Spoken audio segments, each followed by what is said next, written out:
real quickly. This is what foreclosure is. Basically, there's all kinds of ways properties can get foreclosed on. An HOA can foreclose on our property. A private individual can foreclose on our property. There's basically an encumbrance which enables somebody to foreclose on the property and assume ownership and possession of the property. So typically, it's a bank that forecloses on a property. Although, like I say, it could be the HOA, it could be a private lender or an individual, as sometimes happens. So here are the typical foreclosure buyers, basically. There's professional investors, amateur investors, and the average consumer. This presentation is geared for average consumers, basically, not professional investors or amateur investors. So professional investor will buy at any stage of the foreclosure process, and we're going to talk about the stages of the foreclosure process. And the professional investor, what really sets a professional investor apart from all other, from amateur investors basically, is they're looking for cash flow or sure profit. And they don't speculate on rising property values. And that's one reason why there are so many foreclosures available today, because so many people speculated that their home values would always be increasing and that they could sell and then make a huge windfall profit and go about their business. So a professional investor wouldn't do that. Because they would always make sure that every single property was actually producing them money as opposed to costing them money. So the amateur investors, this is what they look like. They're basically looking for short-term, quick profits via some kind of a flip. And basically they're not really, I think the word investor is kind of a misnomer. They're really more like speculators. And that's why so many people lost out, because they were speculating on the future value, and that failed to materialize. And now we're in this this mess here. So okay, yeah, many amateur investors are in foreclosure today. Probably most, I should say, are in foreclosure today. So the retail consumer, that's who we're going to hear talk about today. Is basically how retail consumers, like somebody wants to buy a house to like live in, can benefit from the foreclosure tsunami that's upon us. So the consumers are interested in foreclosures because they want a discounted real estate. I mean, prices are still very, very high in Santa Cruz. I don't know if you saw it on Sentinel yesterday. Median home price down to $500,000 from $540,000. I think we're going to be seeing that continue throughout the fall and winter. Yeah, that's going to keep on going. And they suspect that the best bargains are to be had are in foreclosure real estate. That's not always true. Any seller who is motivated and has the ability to sell not through a short sale, like probate sales, oftentimes are very good bargains as well, because they typically have 20 or 30 years of equity, and so when we're down, 5 or 6 years in equity, they still have plenty of cushion left. But typically, the cheapest real estate today are foreclosure properties. But a lot of people are kind of anxious about buying a foreclosure property because they don't really know very much about the process, and we're going to sort of lift the veil of secrecy on that and get into it.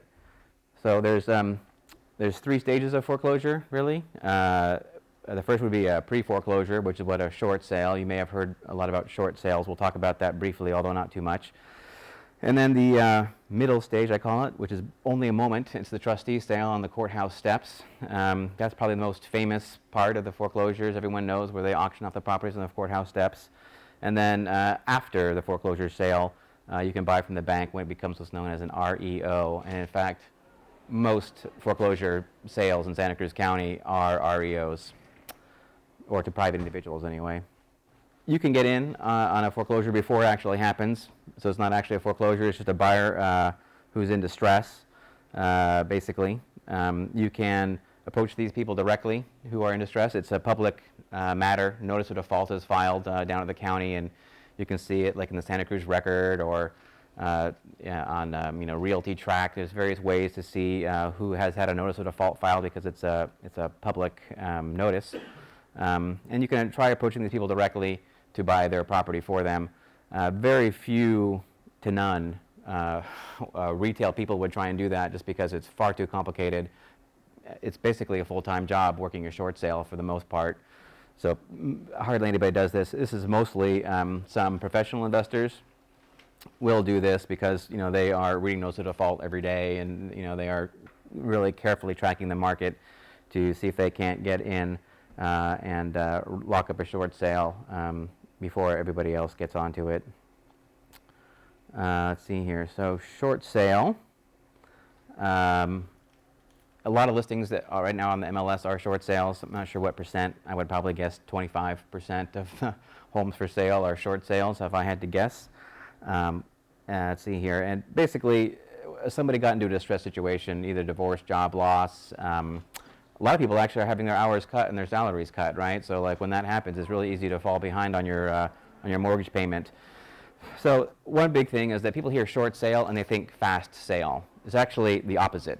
They call it a short sale because it means the bank has to accept a short payment. But in order to accept a short payment, they have to do months, essentially, of dithering and dilly-dallying and getting values and verifying that it really is a distressed situation on the part of the lender. And they might try loan workout options or whatever else. And there's a lot of stuff that goes into a short sale, and it makes the time period extremely long.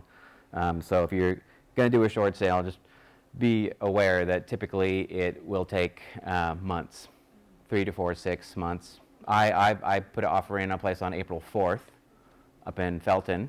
Was it September 19th? Still waiting. So short sale challenges, there's quite a few. The bank, there's no guarantee. Like when you see a list price on a short sale, that's completely meaningless. Basically, the bank will determine what they can sell it for. It does typically take months to get a short sale, even if you have an offer accepted. Like when you see it says pending on the MLS because it's a short sale, that's totally meaningless for the most part, because if another offer comes in, it's better, the bank's going to want that offer, right? So pending or not pending, it doesn't really matter. They frequently demand a higher price than the contract amount. That's because typically short sales are priced really low in order to induce people to make offers, because the hassle of a short sale is just so enormous. It has kind of a bad rep in the marketplace. People think, well, in order to entice the buyer, I'm going to really have to make this cheap. So oftentimes you'll see the list price is $500,000, sale price is $550,000, for example, on a short sale. And the very few short sales actually ever make it to the closing table. I don't know what percent, 15 to 20% perhaps, actually make it to the closing table.